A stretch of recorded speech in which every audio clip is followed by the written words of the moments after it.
Thank you. Thank you, President Spar, trustees, President Bollinger. Hello, class of 2012.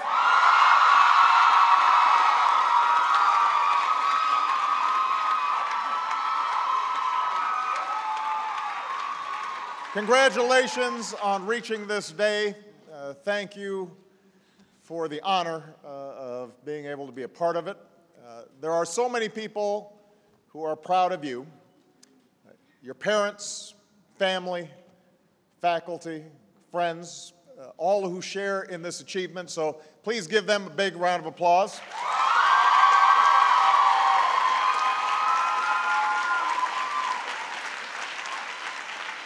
To all the moms who are here today, you could not ask for a better Mother's Day gift than to see all of these folks graduate.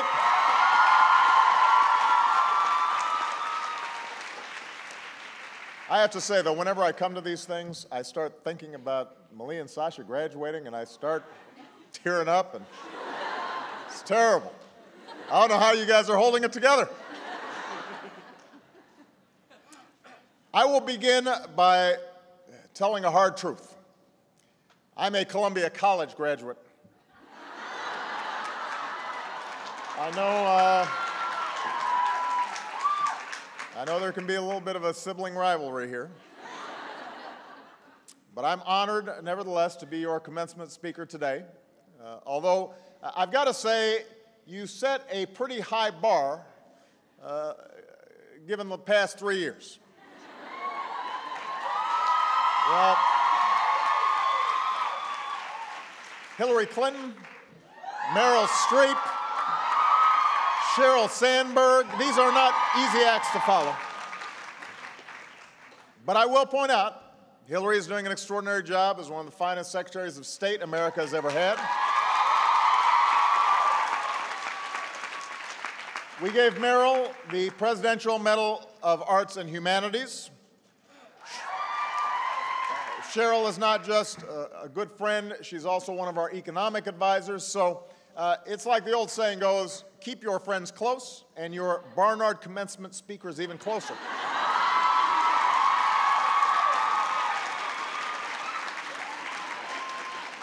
There is wisdom in that. Now, the year I graduated, this area looks familiar. The year I graduated was 1983, the first year women were admitted to Columbia. Sally Ride was the first American woman in space. Music was all about Michael and the moonwalk. We had the Walkman.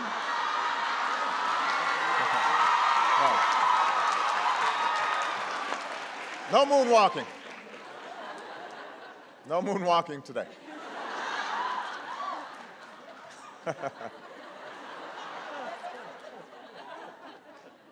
We had the Walkman, not iPods.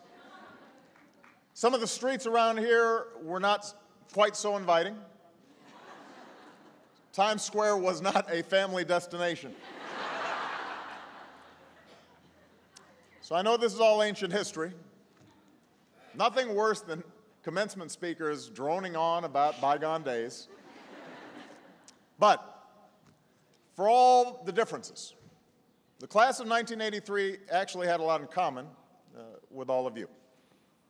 For we too were heading out into a world at a moment when our country was still recovering from a particularly severe economic recession. It was a time of change. It was a time of uncertainty. It was a time of passionate political debates.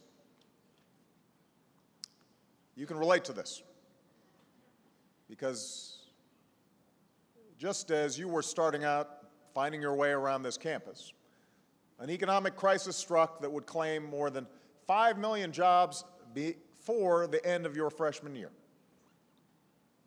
Since then, some of you have probably seen parents put off retirement, friends struggle to find work, and you may be looking toward the future with that same sense of concern that my generation did when we were sitting where you are now. And of course, as young women, you're also going to grapple with some unique challenges, like whether you'll be able to earn equal pay for equal work, whether you'll be able to balance the demands of your job and your family, whether you'll be able to fully control decisions about your own health. And while opportunities for women have grown exponentially over the last 30 years, as young people, in many ways, you have it even tougher than we did. This recession has been more brutal. The job loss is steeper. Politics seems nastier. Congress more gridlocked than ever. Some folks in the financial world have not exactly been model corporate citizens.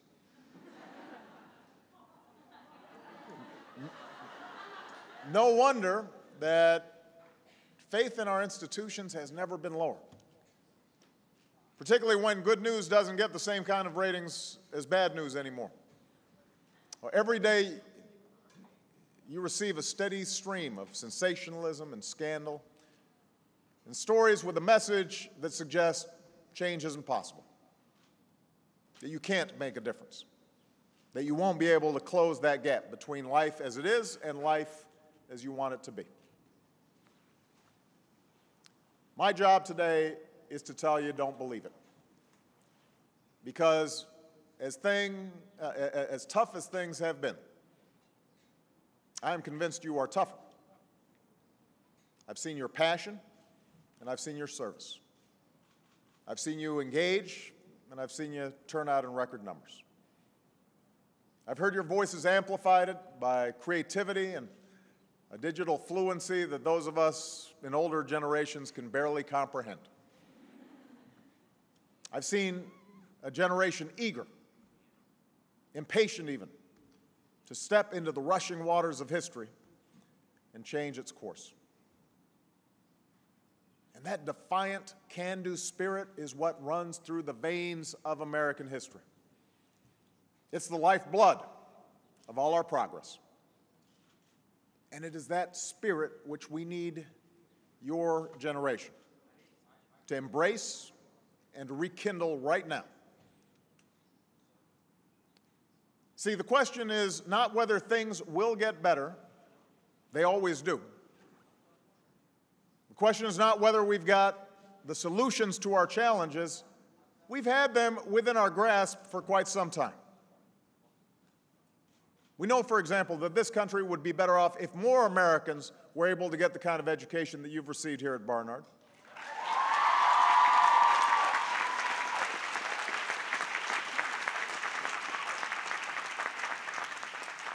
If more people could get the specific skills and training that employers are looking for today. We know that we'd all be better off if we invest in science and technology that sparks new businesses and medical breakthroughs. If we developed more clean energy so we could use less foreign oil and reduce the carbon pollution that's threatening our planet.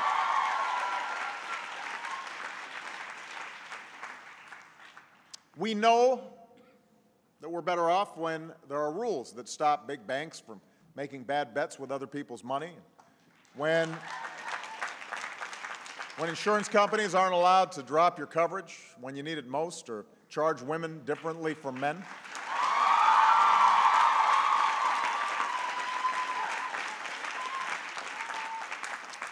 Indeed, we know we are better off when women are treated fairly and equally in every aspect of American life, whether it's the salary you earn or the health decisions you make.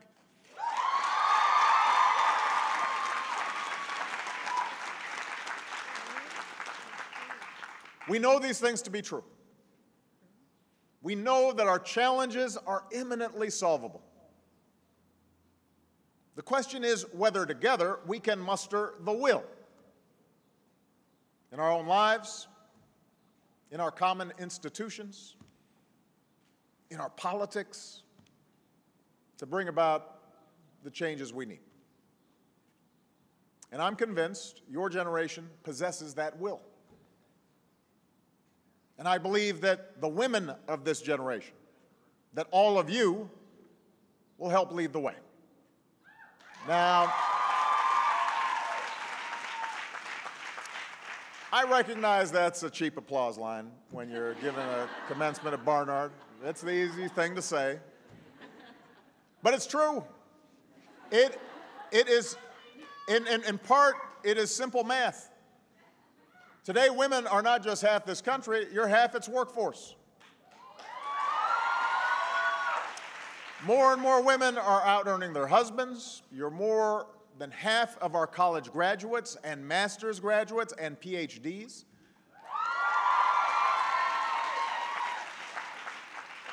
So you've got us outnumbered.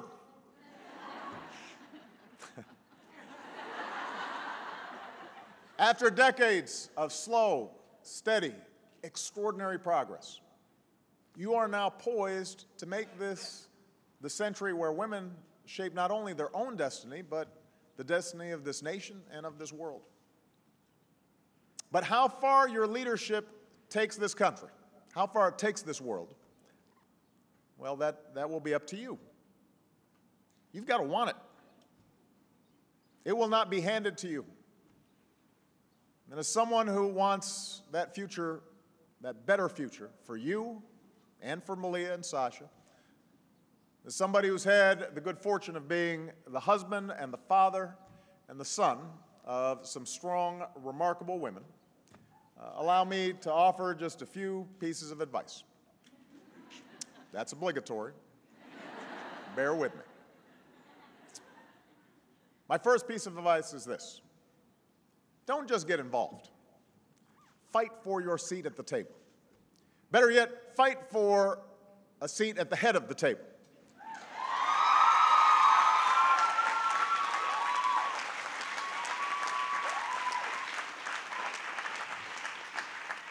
It's been said that the most important role in our democracy is the role of citizen.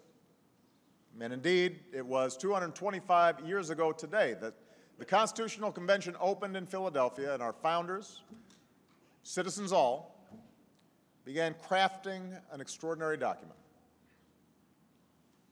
Yes, it had its flaws, flaws that this nation has strived to protect over time.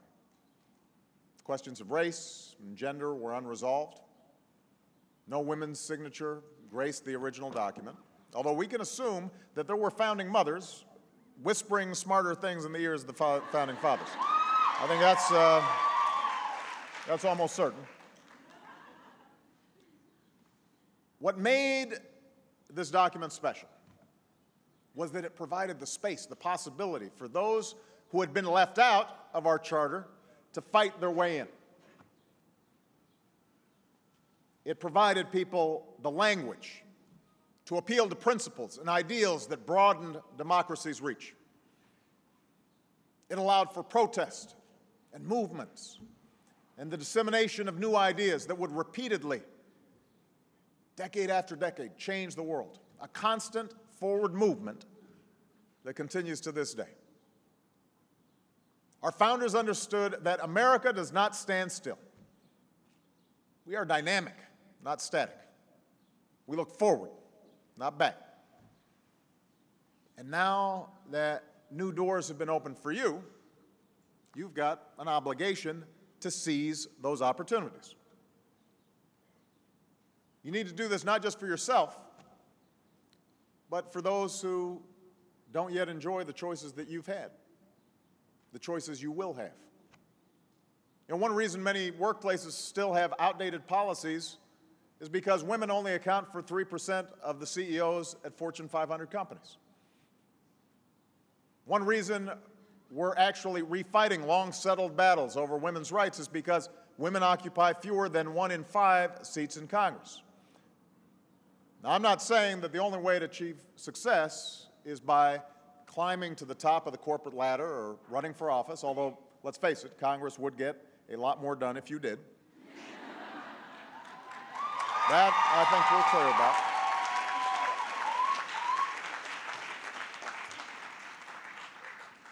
But if you decide not to sit yourself at the table, at the very least, you've got to make sure you have a say in who does.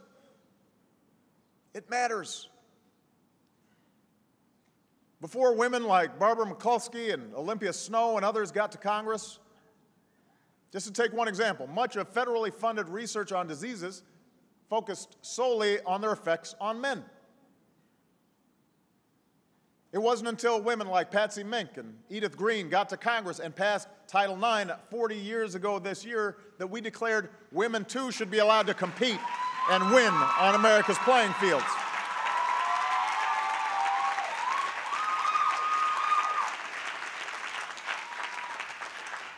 Until a woman named Lilly Ledbetter showed up at her office and had the courage to step up and say, you know what, this isn't right. Women aren't being treated fairly. We lacked some of the tools we needed to uphold the basic principle of equal pay for equal work. So don't accept somebody else's construction of the way things ought to be. It's up to you to right wrongs. It's up to you to point out injustice. It's up to you to hold the system accountable, and sometimes upend it entirely. It's up to you to stand up and to be heard, to write and to lobby, to march, to organize, to vote. Don't be content to just sit back and watch. Those who oppose change, those who benefit from an unjust status quo, have always bet on the public's cynicism or the public's complacency. Throughout American history, though, they have lost that bet. And I believe they will this time as well.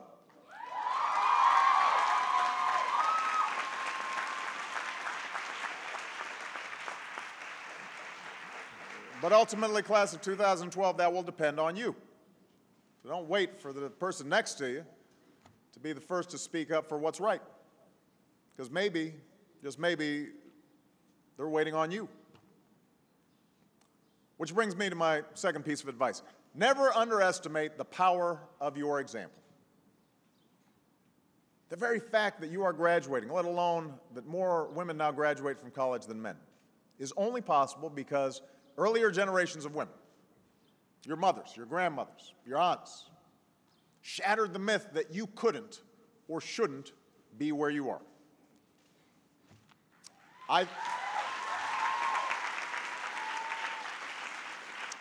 think of a friend of mine who's the daughter of immigrants. When she was in high school, her guidance counselor told her, you know what, you're just not college material. You should think about becoming a secretary. Well, you know, she was stubborn, so she went to college anyway. She got her master's. She ran for local office, won. She ran for state office, she won. She ran for Congress, she won. And lo and behold, Hilda Solis did end up becoming a secretary. She is America's Secretary of Labor.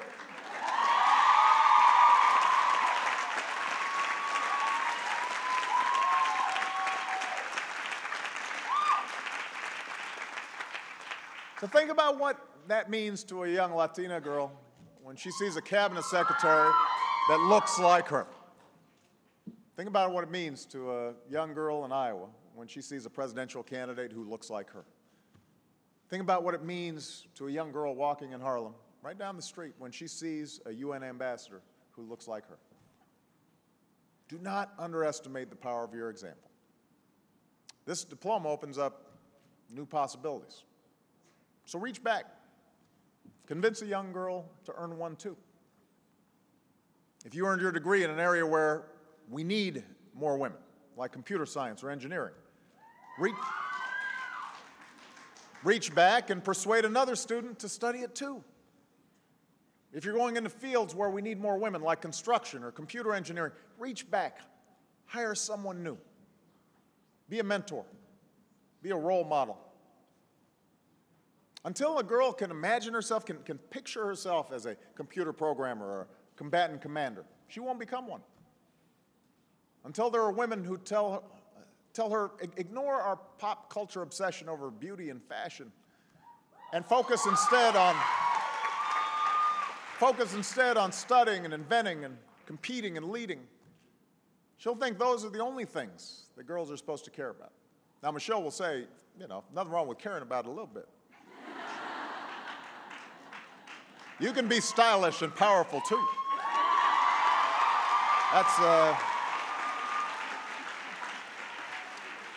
That's Michelle's advice. And never forget that the most important example a young girl will ever follow is that of a parent. Malia and Sasha are going to be outstanding women because Michelle and Marion Robinson are outstanding women. So understand your power and use it wisely. My last piece of advice. This is simple, but perhaps most important. Persevere. Persevere. Nothing worthwhile is easy. No one of achievement has avoided failure, sometimes catastrophic failures. But they keep at it. They learn from mistakes. They don't quit. You know, when I first arrived on this campus, we had little money, fewer options. But it was here that I tried to find my place in this world. I knew I wanted to make a difference, but it was vague how, in fact, I'd go about it. But I wanted to do my part, to shape a better world. So even as I worked after graduation in a few unfulfilling jobs here in New York, I will not list them all, even as I went from motley apartment to motley apartment, I reached out, and I started to write letters to community organizations all across the country. And one day, a small group of churches on the south side of Chicago answered, offering me work with people in neighborhoods hit hard by steel mills that were shutting down, and communities where jobs were dying away. The community had been plagued by gang violence, so once I arrived, one of the first things we tried to do was to mobilize a meeting with community leaders to deal with gangs. And I'd worked for weeks on this project. We invited the police, we made phone calls, we went to churches, we passed out flyers. The night of the meeting, we arranged rows and rows of chairs in anticipation of this crowd, and we waited, and we waited. And finally, a group of older folks walked into the hall, and they sat down, and this little old lady raised her hand and asked, "Is this where the bingo game is?"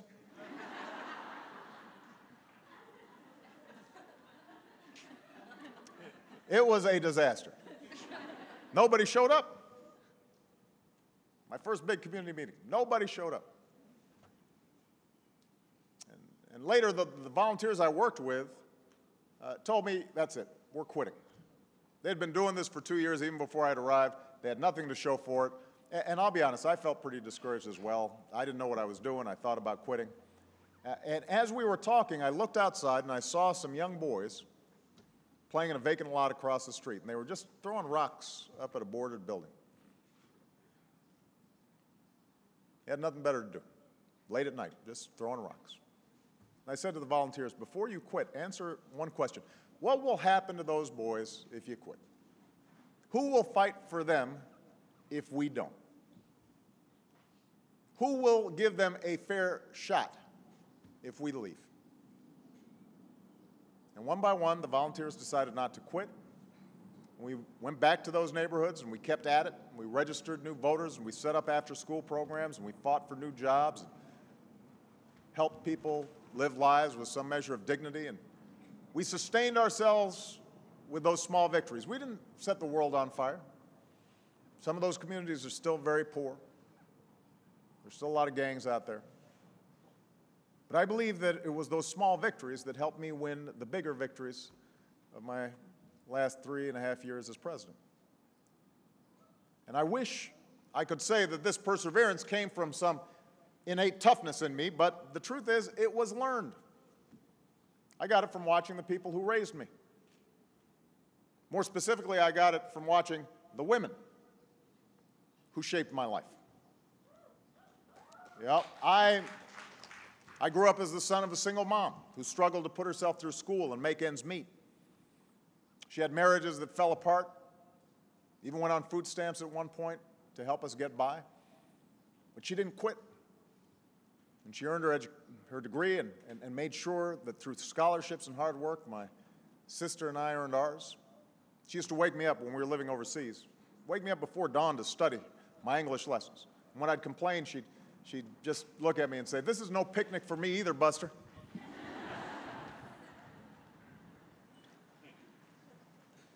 And my mom ended up dedicating herself to helping women around the world access the money they needed to start their own businesses.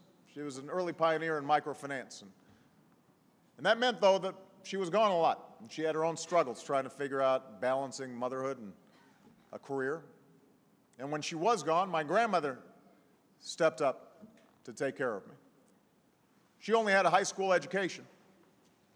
She got a job at a local bank. She hit the glass ceiling and watched men she once trained promoted up the ladder ahead of her, but she didn't quit. Rather than grow hard or angry each time she got passed over, she kept doing her job as best as she knew how, and ultimately ended up being vice president of that bank. She didn't quit. And later on, I met a woman who was assigned to advise me on my first summer job at a law firm, and she gave me such good advice that I married her. And, you know, Michelle and I gave everything we had to balance our careers and a young family. But let's face it, no matter how enlightened I must have thought myself to be, it often fell more on her shoulders when I was traveling, when I was away. I know that when she was with our girls, she'd feel guilty that she wasn't giving enough time to her work, and when she was at her work, she'd feel guilty she wasn't giving enough time to our girls. And both of us wished we had some superpower that would let us be in two places at once. But we persisted. We made that marriage work. And the reason Michelle had the strength to juggle everything and put up with me and eventually the public spotlight was because she too came from a family of folks who didn't quit. Because she saw her dad get up and go to work every day, even though he never finished college, even though he had crippling MS. She saw her mother, even though she never finished college, in that school, that urban school, every day making sure Michelle and her brother were getting the education they deserved. Michelle saw how her parents never quit. They never indulged in self-pity, no matter how stacked the odds were against them. They didn't quit. Those are the folks who inspire me. People ask me sometimes, who inspires you, Mr. President? Those quiet heroes all across this country, some of your parents and grandparents who are sitting here, no fanfare, no articles written about them. They just persevere. They just do their jobs. They meet their responsibilities. They don't quit. I'm only here because of them. They may not have set out to change the world, but in small, important ways, they did. They certainly changed mine. So whether it's starting a business or running for office or raising an amazing family, remember that making your mark on the world is hard.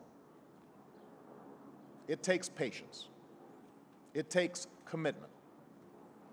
It comes with plenty of setbacks, and it comes with plenty of failures.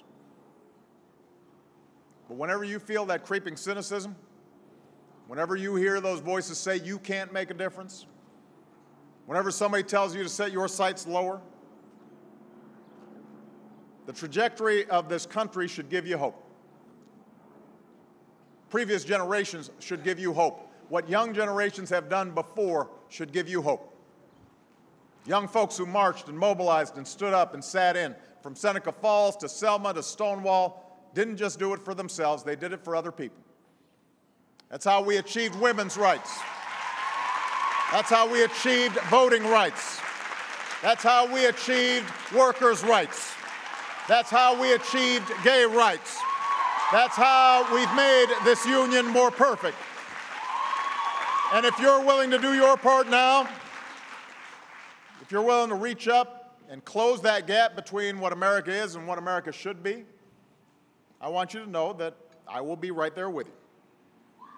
If you're ready to fight for that brilliant, radically simple idea of America, that no matter who you are or what you look like, no matter who you love or what God you worship, you can still pursue your own happiness. I will join you every step of the way.